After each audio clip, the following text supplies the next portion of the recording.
Kaso parang in love ka yata ngayon ah. Dami ko nga pimples. Tingnan mo, may pimples ka ngayon. Ikaw ba gayon?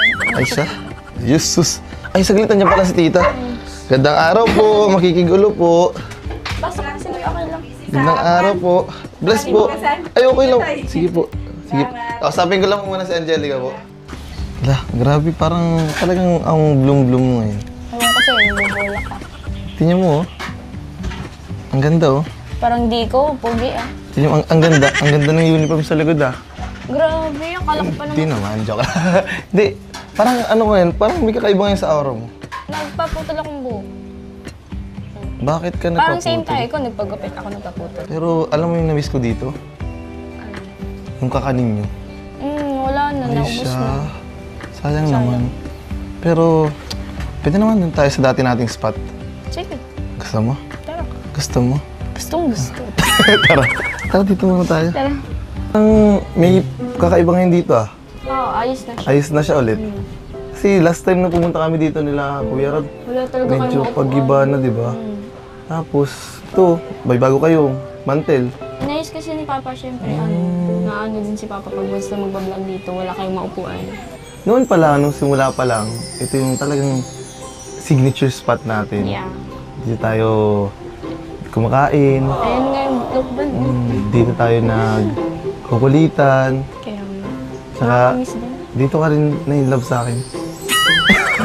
Totoo ba? Ay, ba't ba ako tinatanong? Ikaw dapat ang tanong mo yan.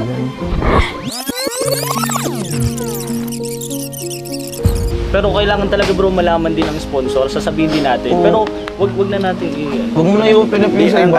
Ang reason niya kasi, ang pangit nung dinahilan mo pa yung papa mo. Magdahilan ka na lang bro ng sa iba, wag lang yung sa papa Totoo mo. Bro, naman talaga. ginawa niya ulit niya yun eh. Yung tuuna siguro, totoo. Pero yung pangalawa ngayon, kasi nanlilib. O pera mo, Sinahod ko dapat yun. binigay mo kay papa mo. Di ba na yun? Ang problema ko na nga, yung sa lupa. Hayaan mo na yun. Doon lang tayo. Ano lang siguro bro kami dalawa ni Tata, kausapin namin yung mga sponsor. Pero mali man yung ginawa Mas may namin na mukha ka sinabi bang ko. ano yan? Magkakamera nga ako, makikiusap nga ako sa mga sponsor. Tama na, tama. Kaya hayaan mo na. Dapat, Payong bro. oo nga, dapat kasi di mo na sinabi, nalalaman ko tuloy nila na labas-labas. Tama na bro, pag-usapan na lang natin. Pati oh. Dikat naman Tama na, yan. tama na. Angelica, Hindi. okay na. Sinabi pa kasi kung ano-ano pa sinabi pa niya. Imbis na manahimik na lang. Magtahimik ka na dyan. Sabi, inulan tayo nun sa inyo. Kaya nga eh. Pero grabe din yung ano niya. Yung alin? Yung ano niya ni Besh. Yung prank. Hindi ko akalain na ganun kayo mag-prank sa akin. Para talagang prank na prank ka talaga dun ah. Hindi, seryoso talaga. Yung ano niyo ng salitaan, medyo na ano talaga ako dun. Parang Nadala ka na. nadadad na yung sinasabi niyo sa isa't isa. Kaya medyo nahagas na ako. Parang makikipag-bugtian si Beshi. Palapit na nga sa'yo, kaya tumuwi na ako eh. Para harangan ka na. Kaya nga eh, sabi namin ay, nung una talaga, planaladan namin yun. Napag-usapan din namin na, huwag kang beshi, huwag kang mainis, huwag kang mapikon beshi ah. Talagang, galingan natin. Tapos yun nga, medyo natuwa din ako sa'yo kasi, syempre, talagang napakakalmado mo. Parang yung kalmang hindi na tutulala, na nagsisigaw, talagang sabi, ano yun, nung sinabi ko na nagalaw ko yung pera, sabi mo, unang sabi mo talaga, okay lang yun, talagang walang seconds na tumagal, di ka naghang, talagang nagsabi ka na, okay lang yun, okay lang yun. Kasi, Hindi, ano naman. pag ganun kasi talaga emergency, naiintindihan ko.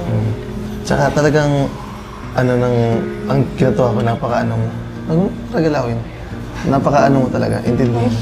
Kaya sorry, Okay lang. sorry nga. Hindi, ako naman, hindi ko din ina-expect na ganun kayong dalawa ni version yung ganun talaga kayo. Kaya medyo umiyak na ako dun eh. Oo nga, sorry talaga, sorry. At ayoko sana payakin ka sa vlog, kaso wala, napayak ka namin sa prank. Hindi, nakagas na talaga ako kasi parang totoo na yung away niya eh. Pati si Kuya Rab eh, nandun na baga. Parang, syempre, wala man akong magawa kundi paanin ka na, patigilin ka na si Beshi. Tinotakpan ko na nga yung bibig mo kasi talaga yung mga sinasabi niyo sa isa't isa parang, syempre masakit yan para sa inyo, di ba? Tsaka, hindi naman makikipag-away pagkasama kita. Pero okay din pala may pag-away, kasi ang galing mo umawat eh. Tsaka talagang, doon mas napatunayan ko na ikaw yung napaka-intindi mong tao. Doon ko din napagtanto na totoong yung ugali mo. Map-off ka, on ka, ma-make prank man o wala. Ganun talaga masyado kang, maintindihin. Eh, talagang, madami kang naiintindihan sa mga bagay-bagay. Tsaka di ka judge agad din ang maganda sa lahat. Ano kasi, ganito kasi,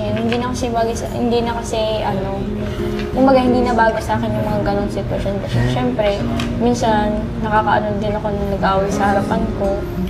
Pinapaano ko sila, pinapatingin ko sila na tama na, ganyan. Parang ganun yung ginawa ko din sa inyong dalaw ni Beshi. Ayoko na, imbis na mag-usap kayo ng mahinahon, walang samaan ng loob or may masabi kayo sa isa't isa kasi yung salita mo pa lang doon sa isang tao, syempre, hindi mo wawala.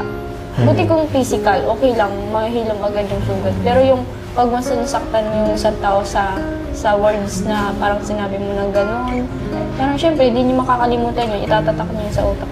Kaya, syempre, ang advice ko lang, ayoko na